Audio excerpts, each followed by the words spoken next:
এই যে ক্ষেতপালা আমাদের দেখুন, এই যে আমাদের বাড়ি, এই যে এটা আমাদের বাড়ি, ওই সাইডে একটা বাড়ি আছে, ঠিক আছে।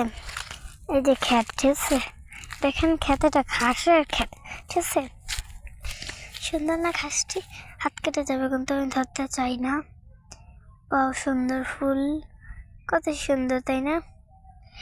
এই ফুলটি, গাছটি কত বরাবর দেখুন, এটা কত বরাবর তাই না? এই ফুলটি গাছটি কিছু করলে হয় না। এই দেখেন কত ফুল তাই না? এই যে দেখেন, ওই যে দেখছেন খালি ফুল, তারপরে ওই দেখেন সামনে কত গাছ গাছ গাছ, কবরস্থান। ওই দেখেন ওই বাড়িতে মেহমান আসছে, ঠিক আছে। আর ওটা হলো মারিয়াদের ঘর। আচ্ছা, মারিয়াদের চাচির ঘর, মারিয়াদের ঘর, ঠিক আছে। আসসালামু আলাইকুম ওয়া রাহমাতুল্লাহি ওয়া বারাকাতুহু।